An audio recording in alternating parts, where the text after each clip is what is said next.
Algumas informações, Dani, você até citou, né, o que você escreveu mais cedo, você conversou com o organizador da campanha do Castro?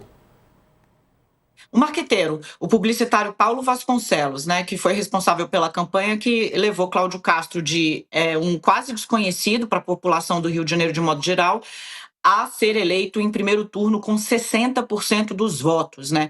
Eu escrevi a ele para tentar medir um pouco o que eu chamei aqui de situação paradoxal, né? O que a pesquisa Quest divulgada no domingo pelo jornal O Globo mostrou? Ela mostrou que a maioria da população, 58%, aprova a ação que foi feita, falando aqui de Rio de Janeiro, né? Só aprova a ação que foi feita nos complexos da Penha e do Alemão, que deixou 121 mortos. Ao mesmo tempo, as mesmas pessoas, os mesmos entrevistados, também a maioria, 52%, admitem que o Rio ficou menos seguro depois dessa operação. E mais de 70% temem uma represália das organizações criminosas. Eu escrevi para ele e perguntei, Paulo, como é que pode haver a aprovação de uma operação e, ao mesmo tempo, o entendimento de que esta operação deixou a cidade, a capital fluminense, menos segura? E a resposta dele foi: desespero, Daniela, desespero.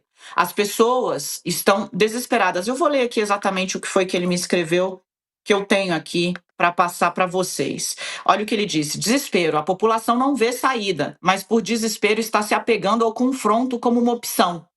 Como eu te disse, a gente já havia conversado sobre isso ao longo dessa semana, claro, por conta da repercussão dessa operação no Rio de Janeiro. Ele me falou, como eu te disse, não é de hoje. Se a direita souber explorar o tema com inteligência, pode incomodar muito o presidente Lula em 2026, porque não existe uma narrativa possível na esquerda, a não ser a narrativa que hoje vai contra a opinião pública. E mais, né? O Paulo Vasconcelos ressaltou que, entre os que apoiam a ação, 1/3 do eleitorado lulista está lá, mais de 30%. Ou seja, quem apoia o presidente da República, quem deu voto para o presidente da República, quem se vê como lulista, hoje, neste grupo, 1/3 apoia a ação que foi feita entre os complexos da Penha e do Alemão. Ou seja, a situação é complexa. E por que ele diz assim, como eu te disse? Porque em 2022, na véspera da eleição, uma outra operação ruidosa foi feita e aí ele, como era o responsável pela campanha de Cláudio Castro, da comunicação, falou, vamos fazer pesquisa. E a pesquisa voltou e era exatamente o que se deu agora. Majoritariamente apoio à ação armada e letal das polícias dentro desses complexos, dentro das comunidades no Rio de Janeiro. Então, assim, era previsível. E aí, por isso é que a gente precisa, Sarza, ficar atento se isso não será, de novo, né, repetido aí a exaustão quase como uma fórmula. Se você olha o que aconteceu desde que a operação foi deflagrada, e aí você me interrompa se eu estiver me alongando, querido, o que a gente pode perceber depois que essa operação foi deflagrada é que os governadores da direita, pré-candidatos, seja a reeleição, seja a presidência da República, seja ao Senado, como é o caso do próprio governador do Rio, realinharam sua comunicação. Saiu de foco Eduardo Bolsonaro, saiu de foco Trump, saiu de foco uma série de coisas e eles focaram o quê?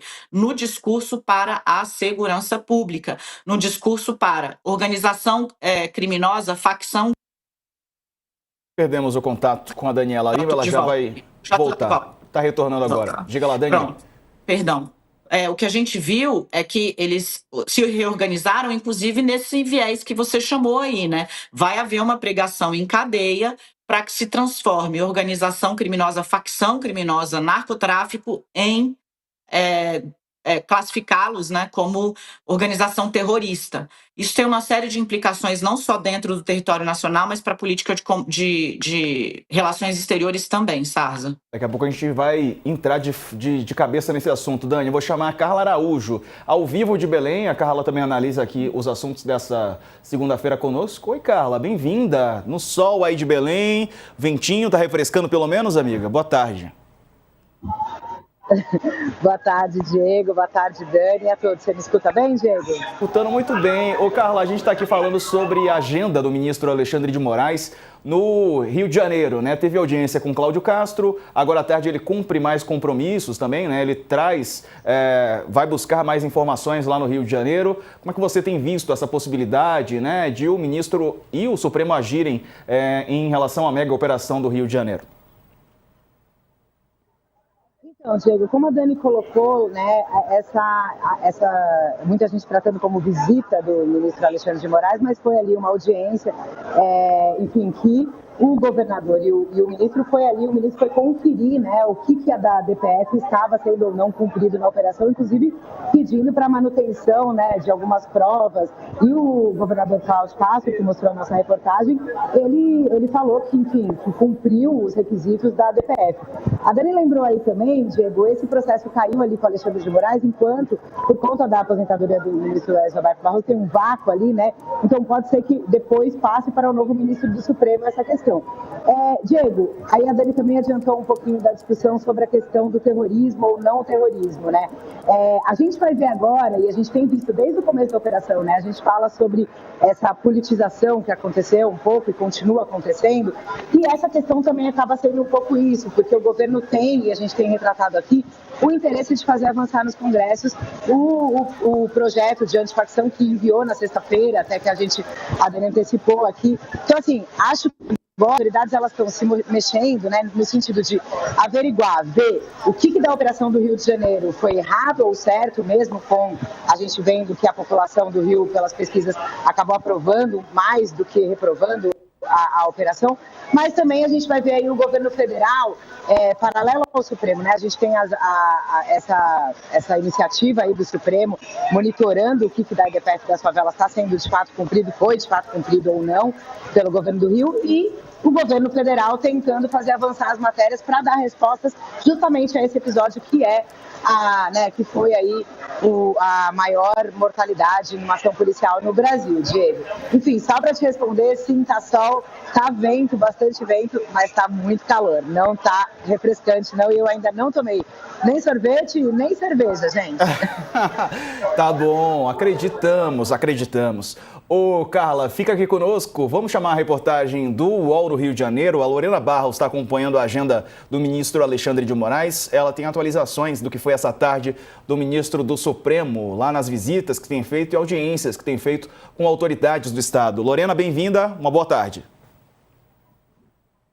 Boa tarde, Carla, Dani, Sarza. Eu estou aqui na frente da Defensoria Pública do Rio de Janeiro. Esse aqui é o penúltimo compromisso do Alexandre de Moraes hoje, tá? Vou contar para vocês mais ou menos a peregrinação que a gente fez hoje aqui. O dia começou no Centro de Comando e Controle da Polícia Militar. Lá foi a reunião mais longa do ministro. Ele ficou conversando com o governador Cláudio Castro por mais ou menos 2 horas e 10, também com a cúpula de segurança do Rio. Faz pouco tempo que o governo do Rio mandou uma nota para a gente contando um pouco do que foi discutido durante essa reunião. Eles falaram que durante a audiência foram apresentados dados sobre o planejamento e a execução da mega operação nos complexos da Penha e do Alemão. Até então, a gente não tinha tido muita informação sobre o que tinha acontecido ali. Está tudo bem secreto ao longo do dia. Aqui ele já passou pelo Ministério Público, já passou pelo TJ, está na Defensoria e depois vai para uma agenda com o Eduardo Paes, que está marcada para as 6. Acho que vai dar tempo. Vamos acompanhar, Lorena. Se tiver novidades, você nos chama aqui, conta, né, ao vivo no UOL News. Obrigado por enquanto e bom trabalho para você.